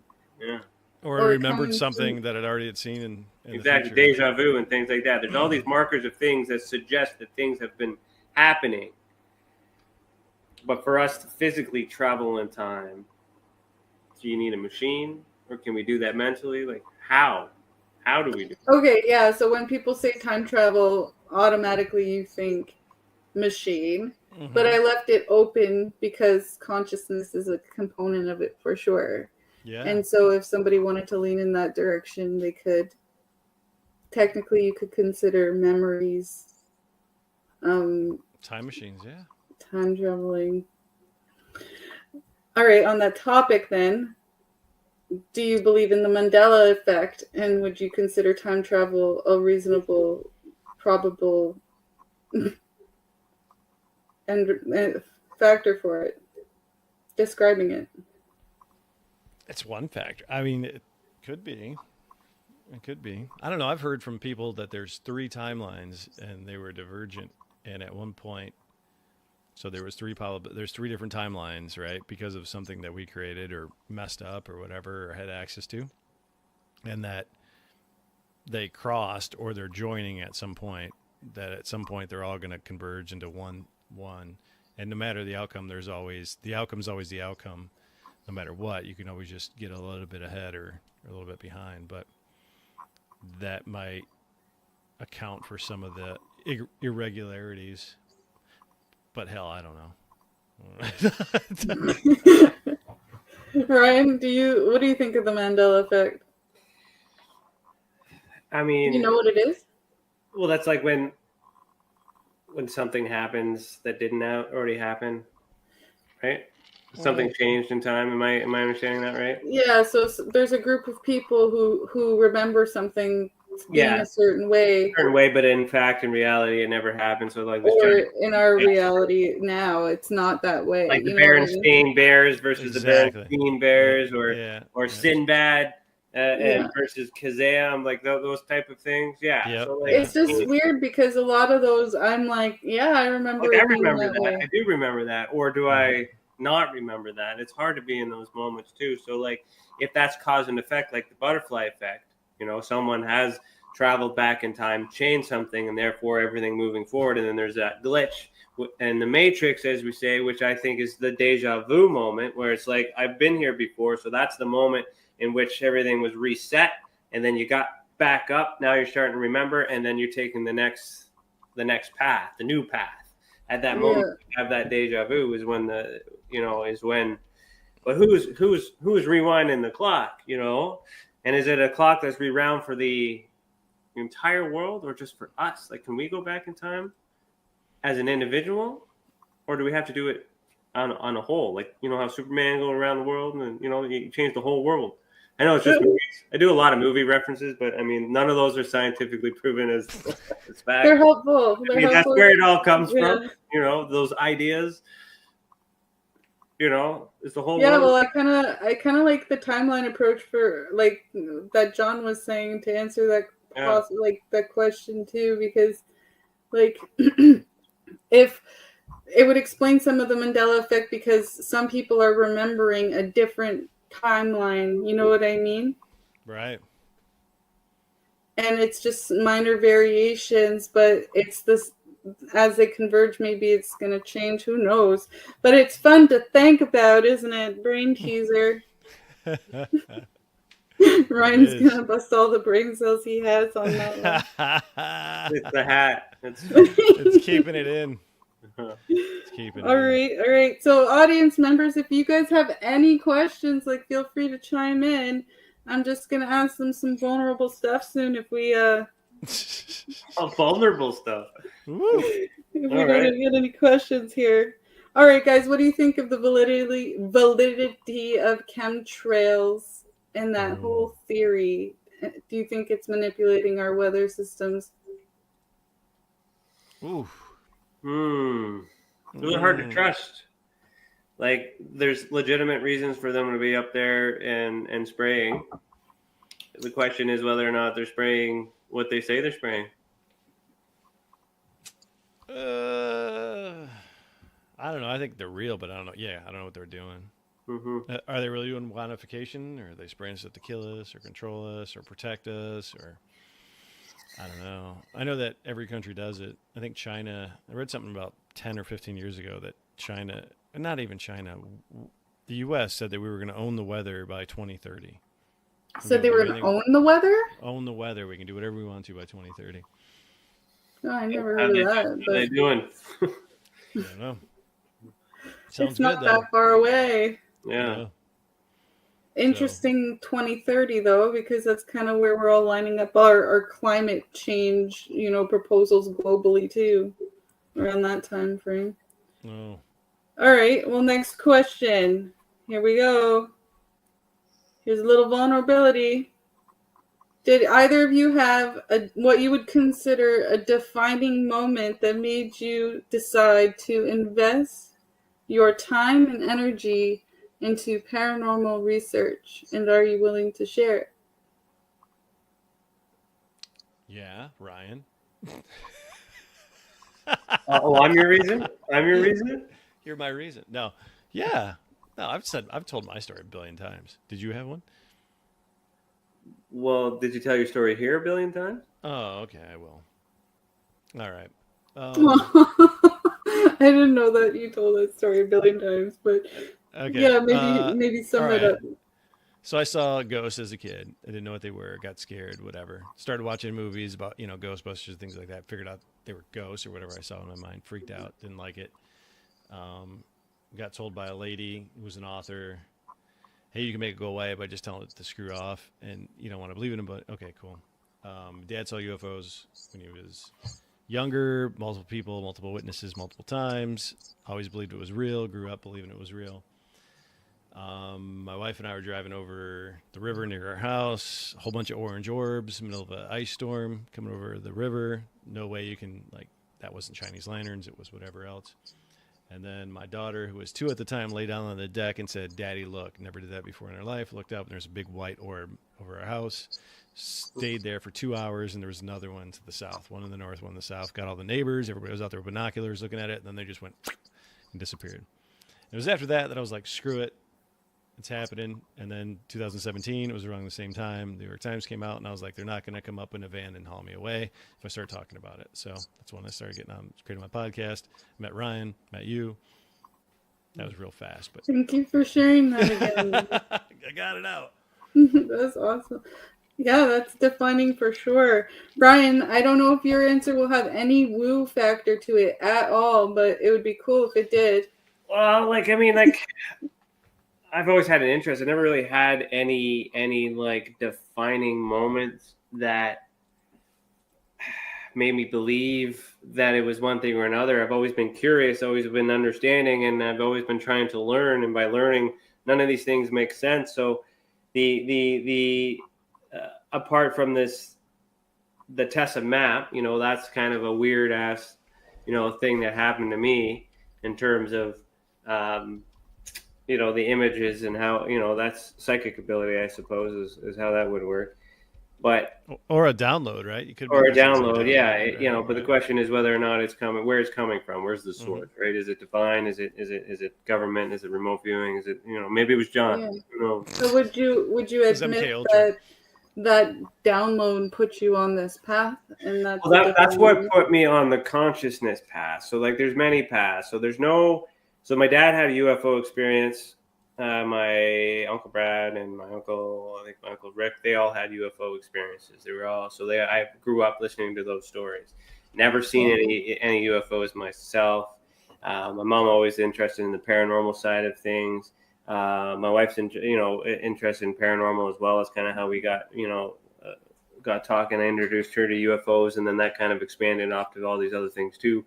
But as far as paranormal for me, there was a time when I could have on a ship. So there's this Keewatin here in Port Manical. So we were doing a ghost tour investigation or whatever, trying to figure out what the stories were. But there was this particular part in the investigation where they wanted to use the spirit box. So they turn the box on and make these noises and communicate and do all these other things. Well, I'm trying to record and capture everything. So it's I have all the evidence, and I distinctly remember that the shelf had this lip, right? So this would be it's kind of a bad example, but anyways, I would rest the camera on the shelf, kind of on an angle down, so that way you could still see us going up. And then, because if the boat was ported, but if it had rocked, which it wasn't moving at all, the theory was that the camera would just settle behind the lip. Does that make sense? So the way I dropped it. So in the middle of all that, something happened through that seance session that allowed the camera somehow to kind of hop over the lip, go face first into the ground, crash, and destroy itself. And I lost all the video. So for me, in that haunted setting, in that ghost story, kind of in that, trying to learn, trying to be curious about it, because, what the fuck just happened there, to me, that was a real moment. But now if I go forward, as I understand consciousness and psychic abilities, it's quite possible that, we might have moved that object back then, not knowing. Mm-hmm. So a lot of these things that I've experienced has to do with psychic abilities, but not knowing they were psychic.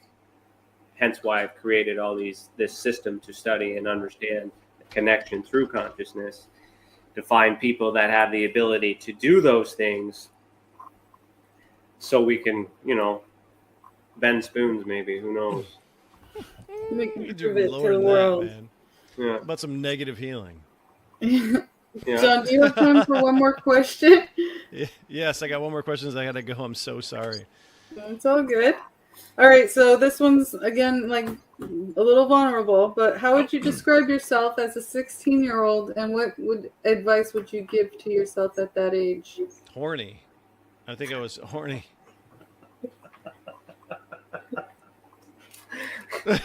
Oh, wait a minute. What advice? Honest, and to the point. I'd have to agree. All right, maybe 16's too young. Yeah. What's changed? I don't know. I don't know. Let's see. What would I invest in Bitcoin. It didn't exist yet. I don't know. yeah, I don't know. That was pretty cool as a 16-year-old. I don't know. I would think that maybe just realize that there's more to life than we can even imagine around us all the time, and to look for the little things and to do things. Even the smallest thing can have a ripple and affect the entire world. And I think that being more kind, being more helpful, being more generous would be what advice I'd give to myself when I was 16. Good advice to Teen John. I like it. And make sure you always wear a condom. I mean, I did, but still, I was just preloading it so it comes back. Yes, Reiterate. No glove, no love. Do you remember that from the 90s? You gotta remember that? Maybe I'm old. Yeah, I don't remember. I do. Remember Left Ryan, Eye? how would you describe yourself at that age other than horny? And like, what advice would you give? Well, for me at that age, that's kind of like a dark age in the sense of you know, stuff I had to deal with over the years. So I would give myself a pep talk and say, you're going to make it. And, you know, everything's going to be okay. And aliens are real. That's rad, dude. You know? That's awesome. Yeah, for me too. It was kind of like, I've always been a bit of a bookworm, and I'm a Leo, and I moved around a lot, like almost all the time. I was very shy in high school. And I wish that I just like stepped outside of my box a little bit more and allowed myself to be social and embrace that side of me more. More horny is what you're trying to say? Yeah. You set it up. It was like a T-ball. Yeah. Sorry, go to the parties, you know, have fun and enjoy life, right? I'm sorry. I'm just trying. It's all right. You can do that now. It's fine. So good. Well, thanks so much, John, for joining, and thanks, Alex, who I know he'll watch the replay. Thanks for coming too, and thanks so much for the audience for participating. We're going to go through our new website, and Ryan Stacey's going to show that. So, hey, Ryan Stacey, happy birthday! Thanks, man. Thanks for being here. Thanks so much. Thanks, Cece, for being so awesome, and you guys all rock. And I'm sorry I got to go, but I love you all. Thank you so much. All right, man. We'll keep up. We'll catch up. Thanks. Thanks, brother. Thanks, buddy. See ya. Bye-bye. All right. So, do you want to do it in the after chat, or? I'm not gonna play the after chat thing, but do you want me to? We can. No, we don't have to. We can keep going. You guys. Yeah, I figured we'd go straight to the website launch. All right, and then we'll just close the show off and skip the after chat because you got a big drive ahead of you tomorrow. Yeah. You sure do. All right. So that's what you got when you looked up Bigfoot, was that character? The Hendersons? Is it Meet the Hendersons? Remember that? I think so. I don't remember the name of that movie, but I remember the movie. The Hendersons? Yeah, Meet the Hendersons. Yeah. Meet the Hendersons. Yes. All right, so ladies and gentlemen, as you know, our original website was www.tessacan.org. It's been tessacan.org forever. It's even down here below, down there. It says tessacan.org. If you still use tessacan.org, it will redirect you to the new website. But for so some of you guys might have already seen it already. But we're going to work on some marketing after the Butter Tart Festival, which is this weekend, and we'll let everybody know officially what the new website is. But the new URL is actually called experiencersupport.org. So it's pretty obvious. Experiencersupport.org. And if you hit enter, it doesn't work. No, there it is. So this is the new website right here. So on the home page, not obviously nice colors and all these other things too here. We have our articles that are going to pop up here. We have our latest videos pop up here. A new visual evidence database, which I will show you. A new timeline. Our Tessa's Most Wanted videos, which is our recreation videos. So let me see if I can play one right here. Can you hear that? Yeah.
So these videos here are meant to create awareness of these are cases that have been investigated, and we're using our new classification system there too. So we also have links to the expo, which we're working on. It's in development. Experiencers Anonymous, we've changed the format to that. So we will be announcing that soon. And then the Ultra Spectrum Library. You want to tell people what that is? Because that was your idea. What is this? Yeah, so we put the Ultra Spectrum Library, which is going to be a place where people can go and find resources, books that have been reviewed and looked at, of nonfiction related to the phenomenon, and resources that are helpful for people. So there's going to be free resources there, or it'll direct you to a paid version from the author. But that's going to be a location for authors to essentially sell their books and do stuff like that. Mm-hmm. Was that a good description? Yeah, no, it's exactly what it is. Then the new reporting system, which we'll show you here, you click submit a report right there, and then some information about our store. Our store is also in development too behind the scenes, but we'll release that soon. And then, of course, we list our affiliates and newsletter and sign up. So this is the home page. This is what it looks like on the home page. But now, when you go here and you go about us, the team, test a map, there's a whole bunch of things that you can click on that's going to explain things. Some people question my credentials and things like that. It's all here and links for you guys to follow and discover for yourselves. You know, I mean, work for it. You know, I'm not just going to give it to you, but it's out there. The team. So we have a list of people on the team and how to connect to that. We're still adding more people to that once we work some things out. So that's also there. And then we have a page for the map on its own. So we're going to be adding some individual things that happen with this map to this page. I haven't figured it out yet, but it's on its own. So it hasn't gone away, but still here with a little bit of an explanation that CC helped write on what may have happened. Who knows? And shout out to CC because she helped me on the front end with the design and with writing all the text that you guys see to explain all these things. She did a really good job helping me with that. And I've been working on the back end for investigations. So on the investigations page, we're going to have the data sets. They're working on those, getting those up soon. In the academy, but let me just show you here points of interest. So this page here, when I upload documents, it's automatically going to populate and it's going to show you guys all these people that are involved in these declassified documents. So if you're a researcher and all these other things, you know, all the work is done for you. In a sense, you just need to click on this link to see what's available, and you see an association as to why these things are mentioned in these documents. So this is a running total of categories. Now, the visual evidence database, this is the new one. Similar to the one I got, but a little bit more detail. I've added some plots. There's new cases in here. You click on these, it will show you a little bit of what's going on in that area, you click this, you learn more. You'll get the video that corresponds to that case. You'll get a witness statement, and you'll get to see the original evidence, who investigated it, and details that are specific to the case. And then you start to get these categories. So you can see how we're using the classification system, and you can learn how it's done. And as an investigator, you can look at this, you get the video, you get the gist of it. If you want to debunk it, you got the witness statement, you got all the details here. Tell me what it is, and solve it for me, right? All the details you need are right there, and it also protects the witness. So if this is one of your cases, of course, reach out to us and let us know if there's any other.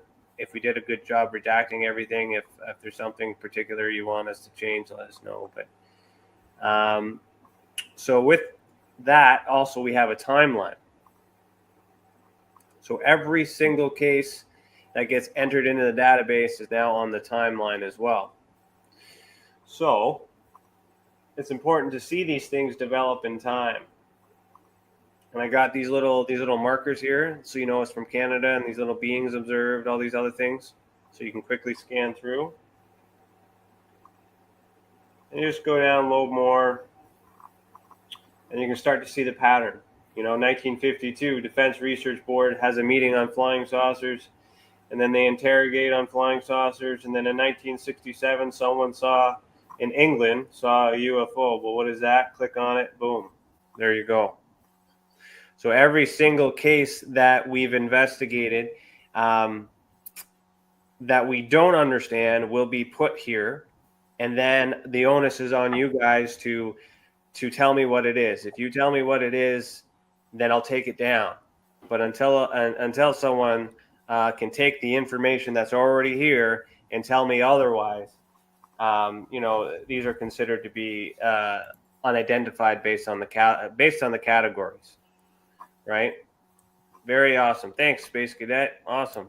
So if you use this neat little feature down here, aerial activity, light, sensory display, ultraspectrum, paranormal report, these are all designed for research purposes too, even the ID number of the experiencer. So the experiencer gets a code number, and then we also put where the location is. So if you only want to study aerial activity, you just click the aerial activity tag, and you're going to see everything that's categorized aerial activity. And the neat thing about this feature is you can quickly scan and see what's common and what they look like. So that way you can see, okay, like for an example, there's 3 orbs here, there's 3 orbs there, there's these orb shapes here, there's these orb things here. Now you start to visually see this pattern. That's why it's a visual evidence database, so you can see the patterns. And when you see the patterns, you can start to understand a little bit more of how this is connected. So there's talking about it, there's showing it, and all these other things, but it also helps me when I'm on the road doing investigations, so I can quickly pull out my phone and be like, hey, is there something nearby? All these other things. I remember this was a case that I had before, so I'm basically showing my work to all you guys. A, because it helps me with my work, and B, it keeps you naysayers at bay, gives you a little bit to let you know that I know what I'm talking about, and it also gives you guys an example on how I'm measuring the data to maybe you guys could conform and try and assist and add your cases to this as well. Let me see here. So if we go into the visual evidence database, again, we go back. You can also toggle these markers. So if you are only interested in beings, you can uncheck aerial activity and declassified events, residual evidence, and visitation. And it's only going to show you just the beings. Sorry, I'll take residual off there. Yeah, so if you're only interested in beings observed, that's all that it'll show. So you can totally customize this depending on what activity it is that you're looking to learn about. If we go to declassified documents, I'll show you as an example here. Oh. So I know there's a declassified document up here in Ottawa. I have 2, one here, And you can also change the map features too. If I zoom out here.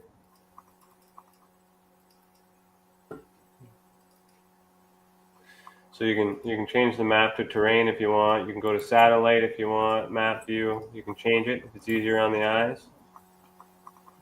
And then you can do your investigation. So these markers are close to where the events took place. They're not exact to protect the identity and location of the experiencers. Sometimes the places are in their houses and things like that too. So we just move the markers a little bit. So this particular one, declassified document, you click on that document. And then you'll actually see the declassified document in which we're talking about. So you can read that. I have it transcribed down here below, so that way you can read it and do a quick search. Where I got it from, who got it, to give credit to where it's due, and then I'm also keeping track of every person, organization, and place and object that's mentioned in all these documents. Why? So that way we can click on it and come back to it later and see every single case that mentions Royal Canadian Mounted Police. So this database only has about, I guess, 20 cases on it right now, but it has so much interconnected data on it that you could use it and measure things in many different ways depending on what you're looking for. So I need people to help input this data because it takes a lot of steps just to put this document up here and to transcribe it and then to add all these tags and stuff. There's a lot of work. But, we're going to get her done now. The ultraspectrum classification system is here, finalized. So this is the system I use. So you'll need this when you're reading the cases to understand why those numbers are what they are. And it's all explained here. Also in investigations, I have investigation and research tools, which I'm starting to add as I investigate. And I think, okay, I'm using this. This might be useful for you. So like today, when I was working on cases, I was like, okay, well, I need to define these acronyms.